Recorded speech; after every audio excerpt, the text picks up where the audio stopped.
കാന്താരിയിട്ടുണ്ടാക്കിയ വെള്ള നാരങ്ങ അച്ചാറാണിത്. ഇതെങ്ങനെയാണ് ഉണ്ടാക്കുന്നതെന്ന് നമുക്ക് നോക്കാം. ഈ വെള്ള നാരങ്ങ അച്ചാർ ഉണ്ടാക്കാനായിട്ട് ഞാനിവിടെ ഒരു 20 നാരങ്ങ എടുത്തു വച്ചിരിക്കുകയാണ്. ഇതിനി നല്ലെണ്ണയിൽ നമുക്ക് വാട്ടിയെടുക്കാം. ഇവിടെ എൻ്റെ പാൻ ചെറുതായതുകൊണ്ട് 2 ട്രിപ്പായിട്ടാണ് ഞാനിത് വാട്ടിയെടുക്കാൻ പോകുന്നത്. ചെറുതീയിൽ നാരങ്ങ സോഫ്റ്റായി വരുന്നത് വരെ നമുക്കിത് ഇളക്കി കൊടുക്കാം. നാരങ്ങ ഇതുപോലെ സോഫ്റ്റ് പരുവമാകുമ്പോഴത്തേക്കും ഒരു വെള്ളമയമില്ലാത്ത പാത്രത്തിലേക്ക് ഇത് മാറ്റാം. നാരങ്ങയുടെ പുറത്ത് പറ്റിയിരിക്കുന്ന ഈ എണ്ണയും കറയും ഒരു ടിഷ്യൂ പേപ്പർ അല്ലെങ്കിൽ ഒരു തുണി കൊണ്ട് നമുക്ക് തുടച്ച് മാറ്റാം. ഇതുപോലെ നാരങ്ങ മൊത്തം തുടച്ചെടുക്കാം നമുക്ക്. ഈ അച്ചാറിന് ആവശ്യമായ 2 വലിയ വെളുത്തുള്ളിയാണ് ഞാൻ എടുത്തു വച്ചിരിക്കുന്നത്. ഇതിനി നമുക്കൊന്ന് തൊലി പൊളിച്ച് അരിഞ്ഞെടുക്കണം.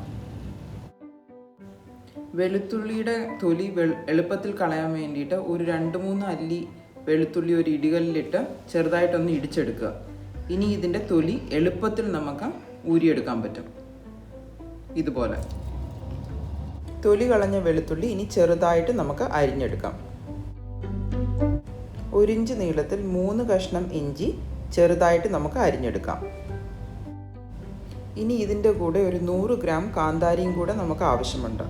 വെള്ള നാരങ്ങ അച്ചാറായതുകൊണ്ട് എരിവിനായിട്ട് കാന്താരിയാണ് നമ്മൾ ഉപയോഗിക്കുന്നത്.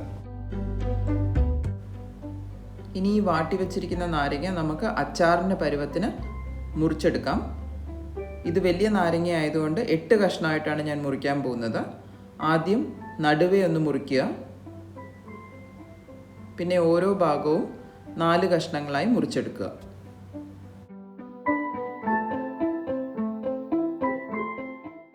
അരിഞ്ഞു വെച്ചിരിക്കുന്ന നാരങ്ങയിലോട്ട് 4 ടേബിൾ സ്പൂൺ ഉപ്പ്, 1 ടീസ്പൂൺ മഞ്ഞൾപ്പൊടി, 3 ടേബിൾ സ്പൂൺ പഞ്ചസാരയും കൂടെ നമുക്ക് ചേർക്കാം. പഞ്ചസാര ഇടുന്നത് ഈ നാരങ്ങ അച്ചാറിൻ്റെ കയ്പ്പ് അല്പം കുറയ്ക്കാൻ വേണ്ടിയിട്ടാണ്. പിന്നെ പഞ്ചസാര ഉപ്പിനെ പോലെ തന്നെ ഒരു നല്ല പ്രിസർവേറ്റീവും കൂടെയാണ്. നാരങ്ങ അച്ചാർ കൂടുതൽ നാൾ കേടുകൂടാതെ സൂക്ഷിക്കാൻ സഹായിക്കും. ഇനി ഇത് നമുക്ക് നല്ലതുപോലെ മിക്സ് ചെയ്തെടുക്കാം. മുളക് പൊടി ഇതിൽ ചേർക്കില്ല. വെള്ള നാരങ്ങ അച്ചാറായതുകൊണ്ട് കാന്താരിയാണ് എരിവിനായിട്ട് നമ്മൾ ചേർക്കുന്നത്.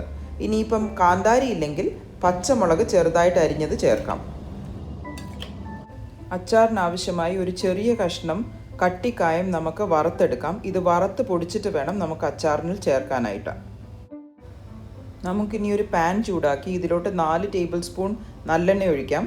അതിലോട്ട് 1.5 ടേബിൾ സ്പൂൺ കടുകും 1 ടേബിൾ സ്പൂൺ ഉലുവയും കൂടി ഇട്ട് പൊട്ടിക്കഴിഞ്ഞതിന് ശേഷം ഇതിലോട്ട് അരിഞ്ഞു വെച്ചിരിക്കുന്ന വെളുത്തുള്ളി, ഇഞ്ചി, കാന്താരിയും കൂടെ ഇട്ട് ഒന്ന് നല്ലതുപോലെ മൂപ്പിച്ചെടുക്കാം.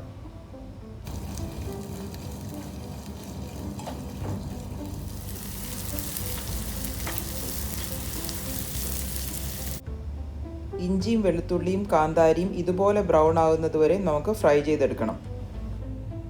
ഇനി ഇതിലോട്ട് ഈ നാരങ്ങ കഷ്ണങ്ങൾ ചേർക്കാം.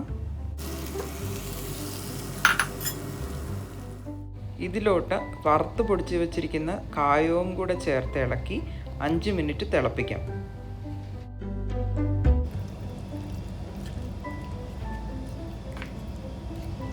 അഞ്ച് മിനിറ്റ് കഴിഞ്ഞ് ഇതൊരു പാത്രത്തിലേക്ക് മാറ്റി ചൂടാറാനായിട്ട് വെയിറ്റ് ചെയ്യാം.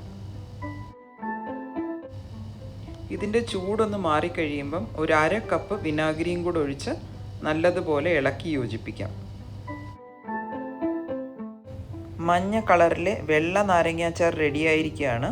ഇനി ഇത് കുപ്പിയിലേക്ക് മാറ്റാം. ഈ സ്റ്റേജിൽ ടേസ്റ്റ് ചെയ്ത് നോക്കുകയാണെങ്കിൽ ഇതിന് ഉപ്പും പുളിയും അല്പം കയ്പുമെല്ലാം കൂടുതലായിരിക്കും.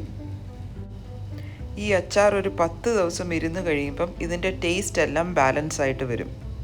ഈ റെസിപ്പി എല്ലാവരും ട്രൈ ചെയ്ത് നോക്കുക, അഭിപ്രായങ്ങൾ അറിയിക്കുക.